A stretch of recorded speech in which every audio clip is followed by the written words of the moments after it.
Assalamualaikum warahmatullahi wabarakatuh. Pada minggu yang kedua KPM Fisika secara PJJ secara daring, kita akan membahas yaitu media pembelajaran kita yaitu fisika dengan pokok bahasan yaitu dinamika rotasi benda tegar. Di layar ini tampak yaitu katakanlah buku. Sebenarnya buku itu merupakan buku acuan yang nanti digunakan dalam pembelajaran. Nah, ini buku terbitan daripada Erlangga. Di buku tersebut terdiri beberapa halaman. Jadi kalau kita ingin menguasai daripada fisika, itu memang perlu daripada ataupun memiliki daripada buku. Nah, setelah kita memiliki buku, itu baru kita membuka, mempelajarinya, di mana di sana ada teori, ada latihan soal, ada contoh soal, kemudian ada latihan contoh soal itu macam-macam. Ada yang soal pilihan ganda, soal isi. Nah, memang pembelajaran jarak jauh ini tidak mudah, mengingat saya harus menyampaikan materi ke ruangan Anda. Beda kalau pembelajaran virtualnya, tatap muka ya. Ini dengan mudah saya ngomong A, Anda mendengarkan A dalam waktu yang singkat, sampai di telinga mata Anda bisa mengetahuinya. Tapi dalam pembelajaran jarak jauh ini tidak mudah, perlu media, perlu biaya yang cukup tinggi. Saya berusaha untuk menyajikan daripada rekaman ini. Harapan saya nanti rekaman ini bisa sampai ke rumahmu. Belajarmu sekarang itu di rumah.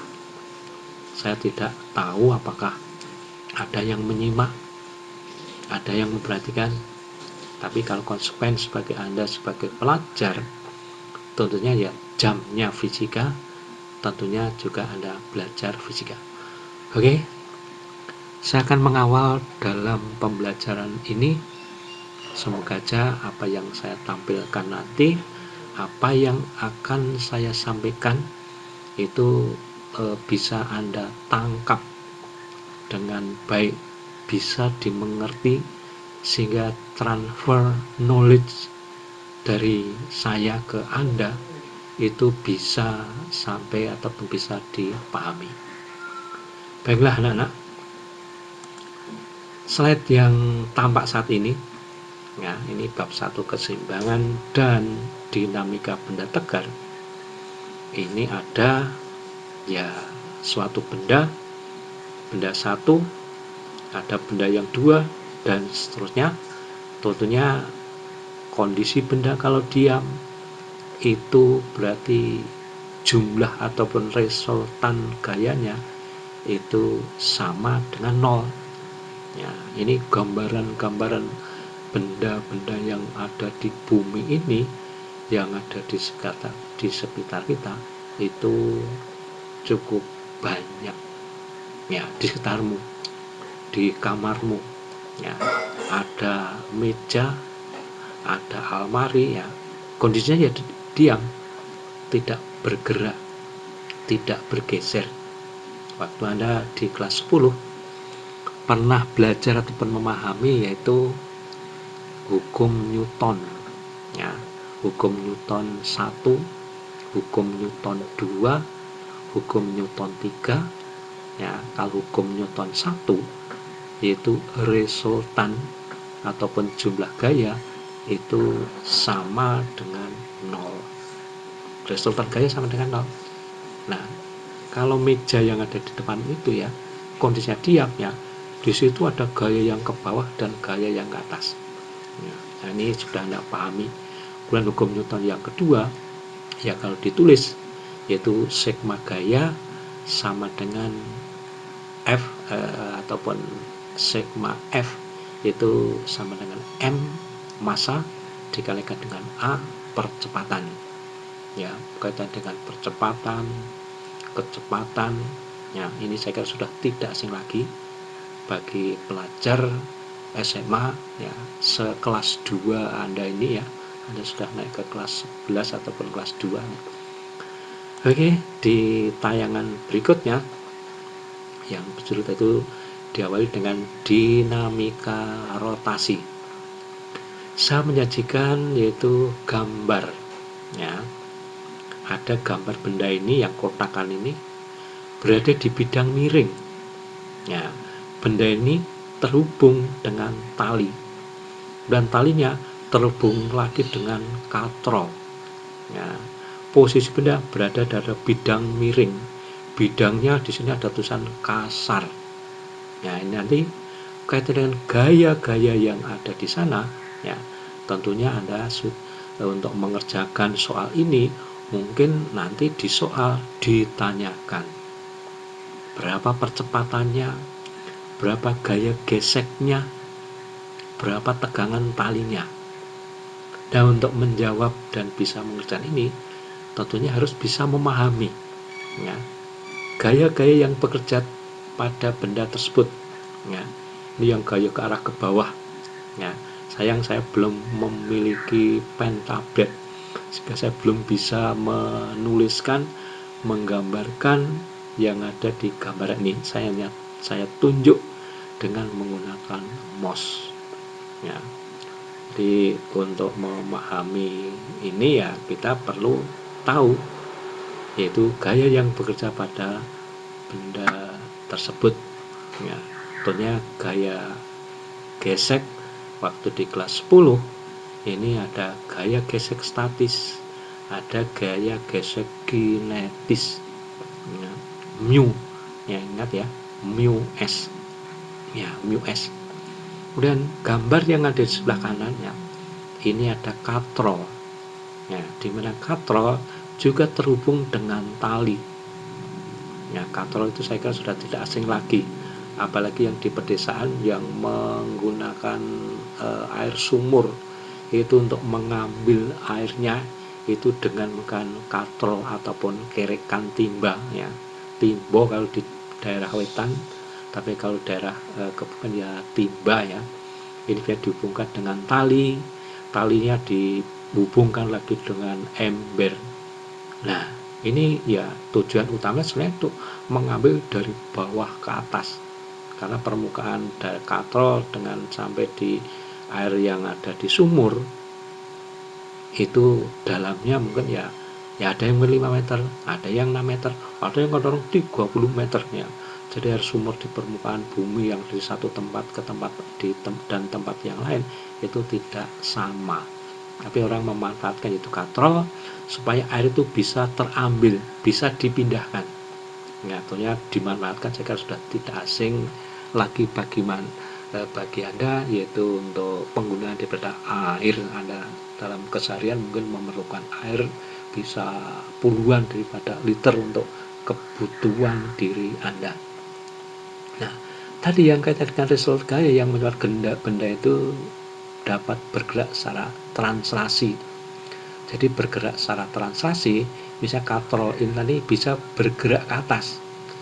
Ya, kotak ini ya bisa bergerak ke arah bidang miring bawah. Nah, ini gerak yang translasi. Nah, yang gerak rotasi ya seperti kalau ada bola. Ini katrol juga demikian ya. Ini kalau kerekan timbol tadi itu ditarik, dihubungkan dengan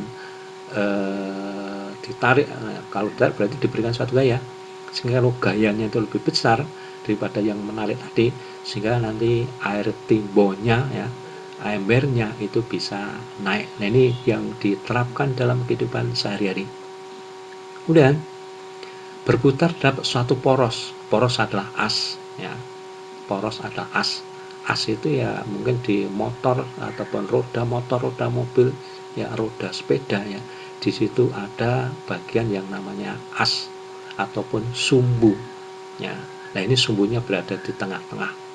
Ini sumbunya berada di tengah-tengah yang ada di sana. Ini. Kemudian di sini ada rumus, ya ini sudah tidak asing lagi.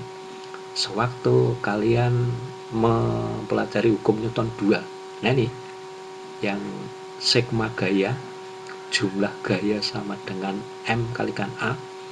Nah tentunya ini rumus ini yang kemarin Anda gunakan untuk menjawab, yaitu sosok yang kaitannya benda-benda yang bergerak, benda yang berpindah. Kenapa benda dapat berpindah? Karena jumlah gayanya itu tidak nol, tapi jumlah gayanya sama dengan massa dikalikan dengan percepatan. Nah di sini nanti ya, kita akan bahas itu kaitan dengan torsi. Nah torsi itu apa? Ya, yang disebut dengan tau, ya, yang disebutkan dengan tau. Ya di buku ya ini sudah ada simbol daripada tau. Ya. Apakah torsi itu? Yaitu ukuran kecenderungan sebuah gaya untuk memutar suatu benda tegar terhadap suatu titik poros. Ya, kecenderungan sebuah gaya untuk memutar suatu benda tegar terhadap suatu titik poros.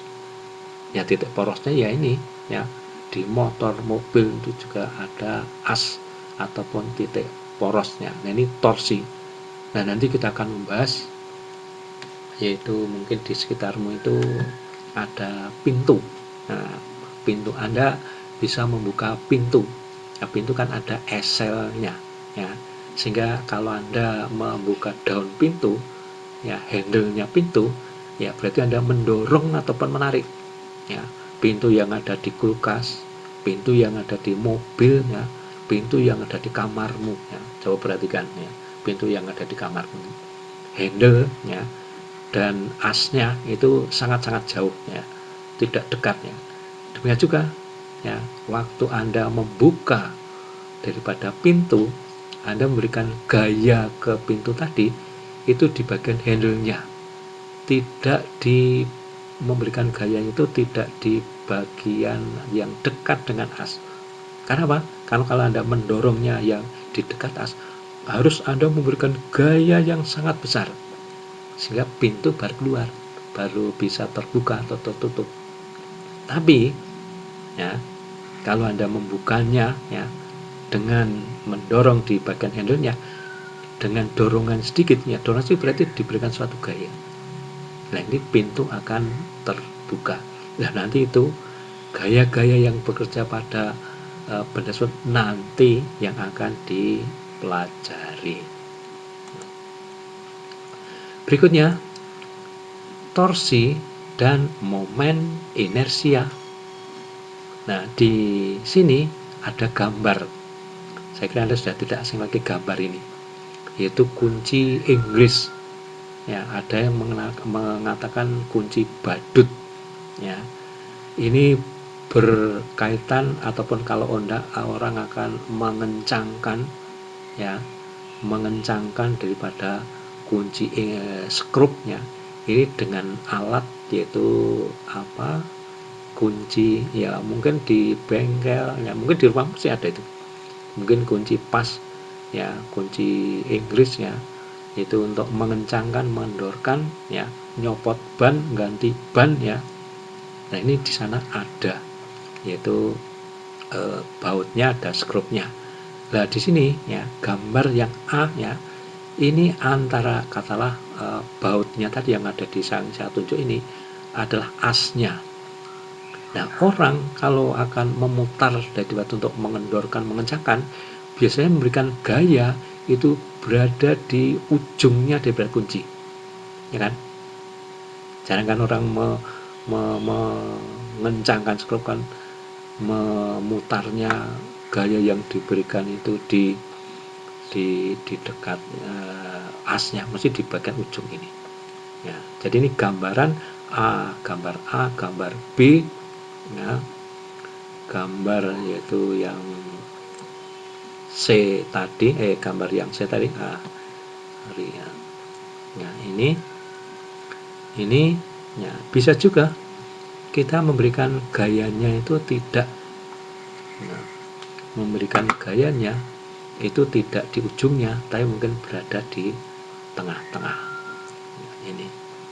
Sehingga di sini ada yang ya tentunya nanti waktu memberikan gaya itu ada yang di ujungnya itu diberikan gaya yang arahnya ya itu terhadap lengannya mana Pak? Ya lengannya yang ini antara poros dengan ujungnya dinamakan dengan lengan.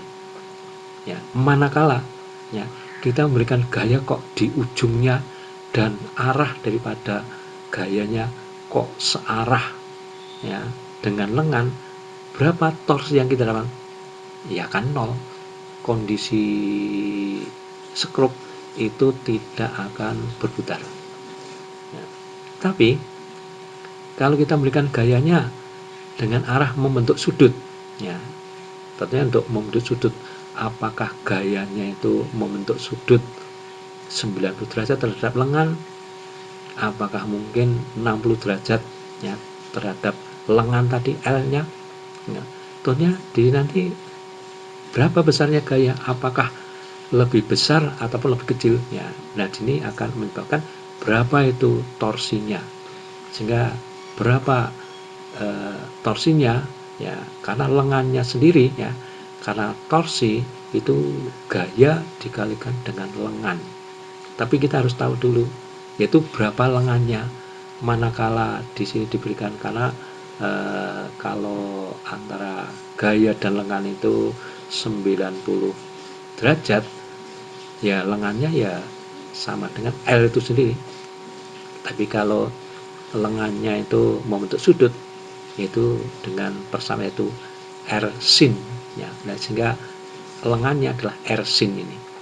R sin. Nah, saya kira Anda sudah tidak asing lagi yaitu sin 0, sin 30, sin 45 dan nanti di sini ada penggunaannya dalam mempelajari daripada torsi dan momen inersia.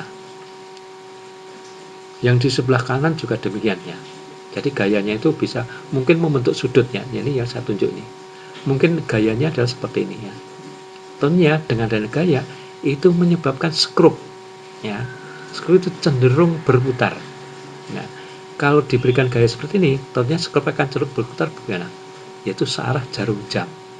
Tapi kalau diberikan gaya ke sana, kecenderungan skrup tadi akan berputar berlawanan dengan arah jarum jam. Umumnya kalau di Indonesia ya perputaran daripada skrup manakala searah jarum jam itu positif, berlawanan arah jarum itu yang negatif. Lengan momen ataupun lengan torsi dari sebuah gaya F terhadap suatu poros melalui P didefinisikan sebagai panjang garis yang ditarik dari poros P sampai memotong tegak lurus garis kerja gaya, sehingga berapa besarnya lengan yaitu R kalikan sin.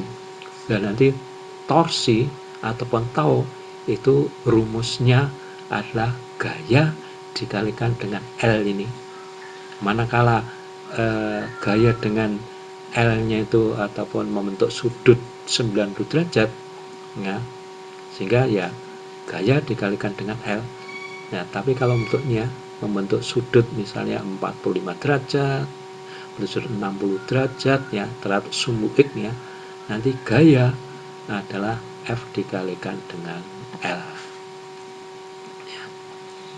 Berikutnya yaitu torsi dan momen inersia. Torsi ataupun momen gaya. Torsi atau momen gaya terhadap satu poros P didefinisikan sebagai hasil kali yaitu besaran gaya dan lengan momennya, sehingga torsi ya yang dimaksud dengan tau ini ya L kalikan dengan F ya, L kalikan dengan. Nah tadi berapa lengannya tadi sudah dibahas di gambar sebelumnya. F-nya adalah gaya, kemudian L-nya adalah R kalikan sin theta. Nah, kemudian aturan dalam permainan putaran tangan kanan untuk torsi yaitu dengan apa ya? Dengan jempol menuju ke atasnya. Nah, di sini ada anak panahnya. Jadi kalau perputarannya itu berlawanan dengan arah jarum jam, tapi di buku-buku yang lain ya ini ada yang itu hanya perjanjian saja ya, jadi itu tidak begitu prinsip. ya, itu ada yang arah kanannya itu searah dengan jarum itu positif. Maaf ya, agak batuk nih. Yang arah berlawanan jarum yang positif, yang searah jarum, dia nanti ada baca yaitu di buku materinya. Ini gambar, sehingga Anda sudah tahu itu bahwasanya torsi itu lengan dikalikan dengan gaya. Berikutnya, ya, torsi dan momen inersia. Ya, apakah momen inersia itu? Ini gambaran, ya. Ini suatu benda, porosnya yang saya tunjuk di O. Kemudian bendanya yaitu masanya M. Ya. Kemudian antara poros dan benda yaitu R, yaitu poros dengan benda M tadi. Ini poros dengan R ataupun R jaraknya ini adalah R. Momen inersia dari sebuah partikel bermassa M didefinisikan sebagai hasil kali massa partikel M dengan kuadrat jarak tegak lurus partikel dari titik porosnya, sehingga momen inersia yang diberi inisial I, ya, I besar, ya, ini sama dengan M dikalikan dengan R kuadrat. Nah, benda tegar disusun oleh banyaknya partikel, ya, banyaknya partikel. Ini gambaran daripada benda, ya. Ini porosnya.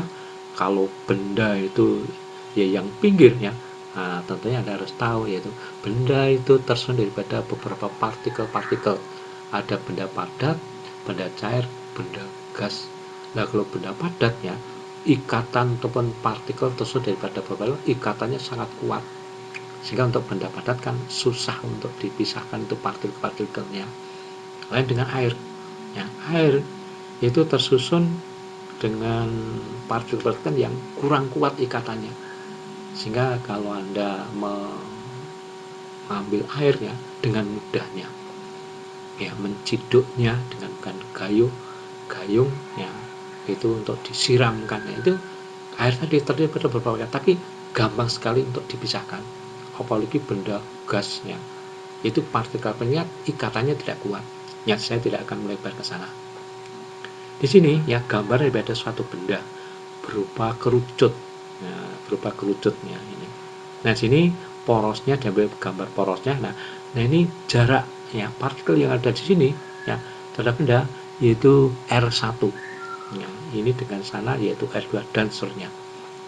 Nah, untuk mengetahui berapa besarnya momen inersia tadi untuk benda, itu dirumuskan seperti I sama dengan mr kuadrat, ya. Jaraknya mungkin jarak bisa 10 cm, bisa mungkin 2 cm, mungkin bisa 1 mili. Nah, ini. Kemudian energi kinetik rotasinya, Anda sudah pernah belajar itu berapa energi kinetik suatu benda. Itu pada saat di kelas 10, energi kinetik itu energi yang karena kecepatannya, ya. Jadi misalnya peluru, ya. Peluru itu kalau hanya dilempar pelurunya Pak polisi, ya, Pak tentara itu untuk mengejar penjahat, ya. Kalau hanya dilontarkan, ya, itu mungkin mengenai sasaran, itu tidak merusak.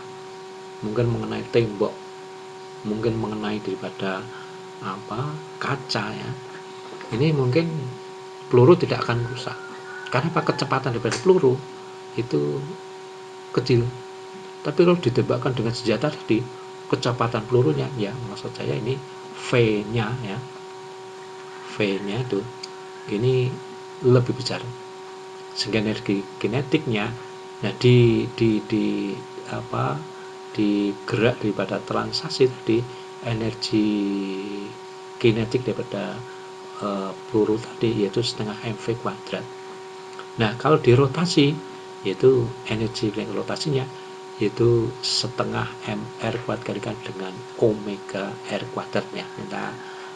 Ini kaitannya dengan energi kinetik yang rotasi, kita nanti harus tahu, ya, ini berapa masanya, berapa radiusnya, ya, berapa omeganya, ya.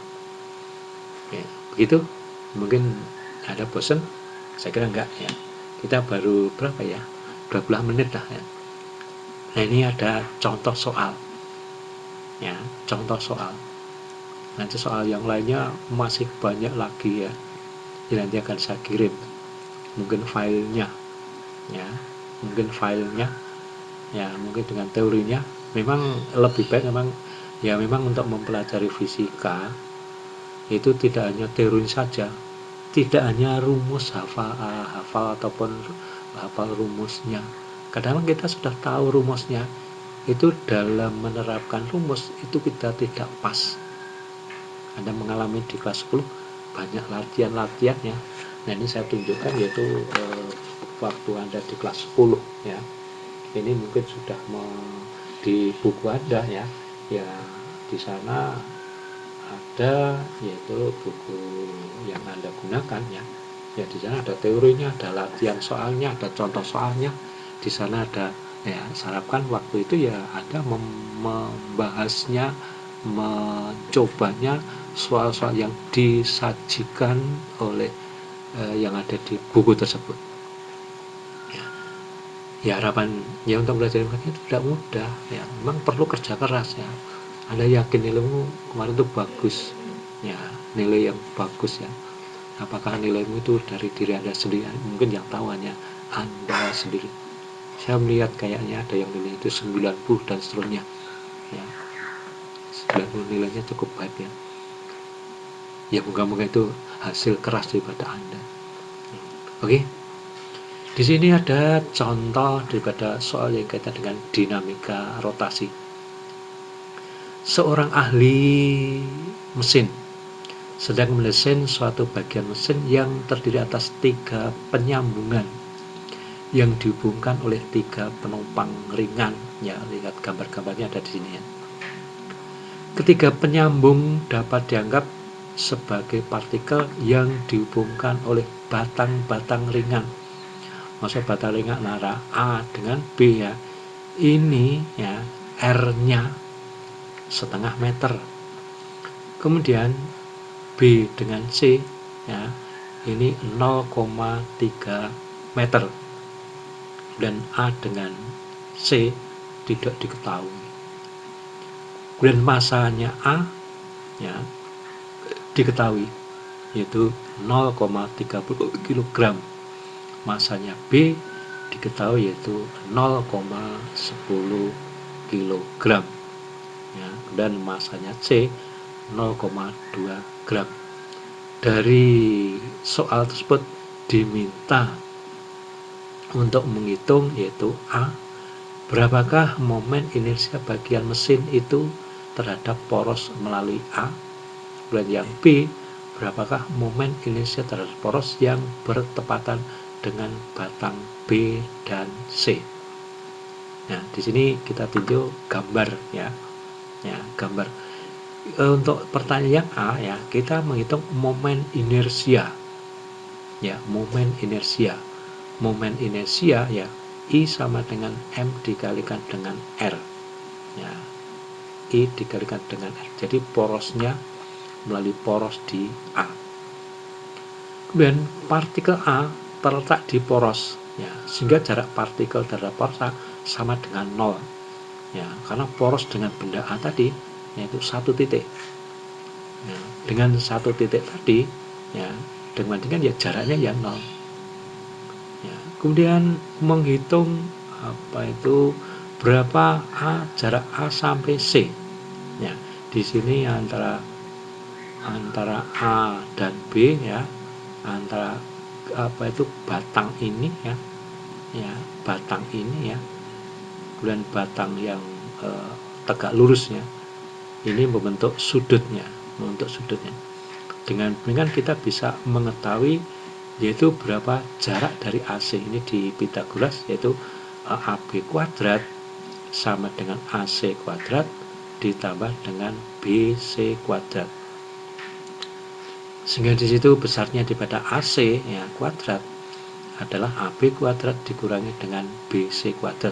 Kalau dimasukkan angkanya yaitu R-nya tadi yang AB kuadrat yaitu setengah daripada kuadrat, dan yang BC-nya adalah 0,3 kuadrat, sehingga hasil hitungan ini adalah 0,16 meter ya, karena ini juga satu tadi meter ya. Sehingga kalau AC-nya itu 0,16 ya, sehingga AC-nya ya AC kuadrat ya ini ya, sehingga AC-nya ya akar dari 0,4 yaitu 0,4 ya. Sehingga ini jarak ya dari A sampai C-nya adalah 0,4 nya. Ya. Tadi untuk menghitung berapa momen inersianya tadi, yaitu jumlah daripada massa dikalikan dengan R1, sehingga ya untuk benda A tadi ya, yaitu massanya benda A kalikan dengan jaraknya A. Kalau porosnya itu di A, sehingga ya ini ya 0, karena berapapun juga kalau R-nya itu 0, yang satu porosnya, berarti sini momen inersianya adalah 0, itu yang ada di A.